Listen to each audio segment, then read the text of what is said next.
हम बात करेंगे अघन माह के गुरुवार व्रत कथा के बारे में। इससे श्रवण और पठन करने से दुख दरिद्रता दूर हो जाता है। श्री महालक्ष्मी माता की कृपा से सुख संपत्ति ऐश्वर्य प्राप्त होता है और मन की इच्छा पूरी होती है।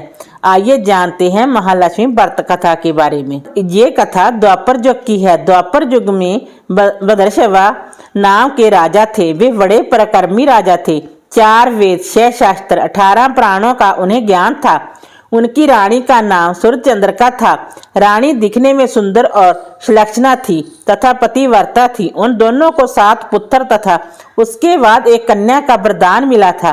कन्या का नाम श्यामबाला था। एक बार महालक्ष्मी जी के मन में आया कि जाकर उस राजा के राजप्रसाद में रहें। इससे राजा को दुगनी धन दौलत की प्राप्ति होगी और वह इस धन दौलत से अपनी प्रजा को और सुख दे पाएगा। गरीब के घर अगर रहे और उसे धन दौलत प्राप्त हो तो वह स्वार्थी की तरह केवल अपने ऊपर ही खर्च करेगा। ये सोचकर श्री महालक्ष्मी जी ने बूढ़ी ब्राह्मण स्त्री का रूप धारण किया। हाथ में लाठी लिए लाठी के सहारे रानी के द्वार तक पहुंची। यद्यपि उन्होंने बूढ़ी औरत का रूप धारण किया था, पर उनके चेहरे पर देवी का तेज था। उन्हें देखते ही एक दासी सामने आई। उसने इनका नाम दाम काम धर्म पूछ डाला। वृद्ध ब्राह्मण का रूप धारित माता लक्ष्मी ने कहा, बालके, मेरा नाम कमला है। मेरे पति का नाम भुवनेश है। हम द्वारका में रहते हैं। हमारी रानी पिछले जन्म में एक वैश्य की पत्नी थी। यह वैश्य गरीब था। दरिद्र के कारण हर रोज घर में झगड़े होते थे तथा उसका पति रोज उसे मारता था। इन बातों से तंग आकर वह घर छोड़कर चली गई तथा वन जंगल में खाली पेट भटकने लगी। उसकी इस दुर्दशा पर मुझे दया आई। तब मैंने उसे सुख संपत्ति देने वाली श्री महालक्ष्मी की कथा सुनाई। मेरे कहने पर उसने श्री महालक्ष्मी का व्रत किया। श्री महालक्ष्मी प्रसन्न हुई। उसकी गरीबी दूर हुई। उसका घर संसार दौलत संपत्ति से भर गया। बाद में पति पत्नी दोनों पर लोक सुधारे। लक्ष्मी व्रत करने के कारण वे लक्ष्मी लोक में रहे। उन्होंने जितने साल महालक्ष्मी का व्रत किया उतने हजारों साल उन्हें सुख भोग मिला। इस जन्म में उनका जन्म राजघराने में हुआ है, परंतु वह श्री महालक्ष्मी का व्रत करना भूल गई है। उसे याद दिलाने में जहाँ आई हूँ। बुढ़िया की बातें सुनकर दासी ने उन्हें प्रणाम किया तथा श्री महालक्ष्मी का व्रत किस तरह किया जाए इस बारे में पूछा। बुढ़िया रूप धारण किए हुए श्री महालक्ष्मी माता ने दासी को पूजा की विधि तथा महिमा बताई। इसके बाद वह दासी माता को प्रणाम कर रानी को बताने अंदर चली गई। राजवैभव में रहते हुए रानी को अपने ऐश्वर्य का बहुत घमंड हुआ था। संपत्ति तथा अधिकार की वजह से वह उन्मत्त हो गई थी। दासी द्वारा बताई गई बुढ़िया की बातें सुनकर वह आग बबूला होकर राजद्वार पर आकर बुढ़िया रूपी श्री महालक्ष्मी पर बरस पड़ी। उसे यह मालूम नहीं था कि श्री महालक्ष्मी माता बुढ़िया का रूप धारण किए द्वार तक आई है। परंतु रानी का इस तरह रुख बर्ताव तथा अपना अनादर देखकर माता ने वहां ठहरना ठीक न समझा। वे वहां से चली गई। राह में उन्हें राजकुमारी श्यामबाला मिली। उन्होंने श्यामबाला को सारी बात बताई। श्यामबाला ने अपनी ओर से श्री महालक्ष्मी माता से क्षमा मांगी। माता को उस पर दया आई। उन्होंने श्यामबाला को श्री महालक्ष्मी व्रत के बारे में बताया। उस दिन अघन मार्गशीर्ष मास का पहला गुरुवार था। श्यामबाला ने परम श्रद्धा से श्री महालक्ष्मी व्रत रखा।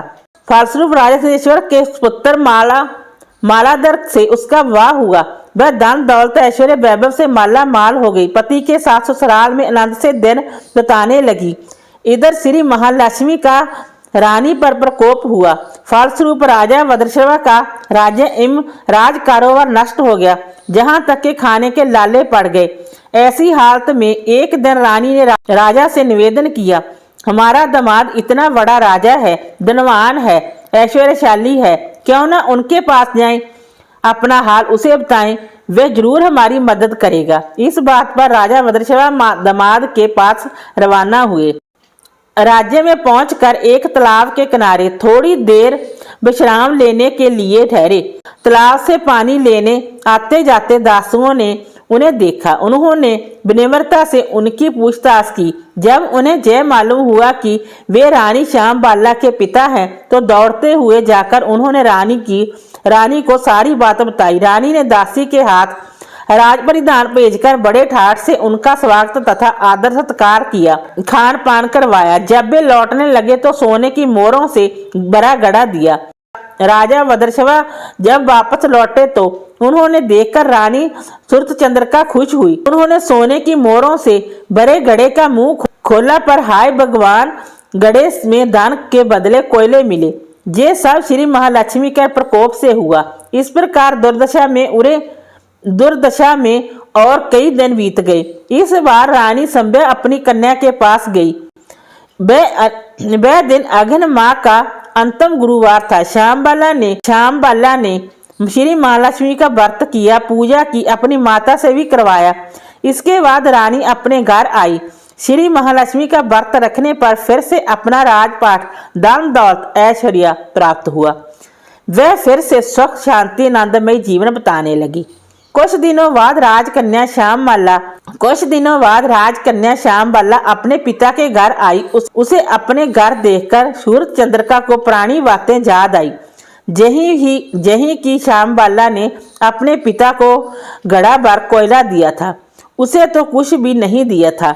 इसी कारण श्यामबाला को पिता के घर आने पर उसका कोई आदर देता नहीं हुआ, बल्कि अनादर हुआ। पर उसने इस बात का बुरा नहीं माना। अपने घर लौटते समय उसने पिता के घर से थोड़ा नमक ले लिया। अपने घर लौटने पर उसके पति ने पूछा, अपने मायके से क्या लाई हो?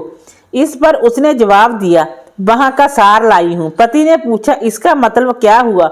श्यामबाला ने कहा, थोड़ा धीरज रखें, सब मालूम हो जाएगा। उस दिन श्यामबाला ने सारा भोजन नमक डाले बिना बनाया और परोसा। पति ने खाना चखा, सारा खाना नमक बिना था, इसलिए स्वाद ना आया।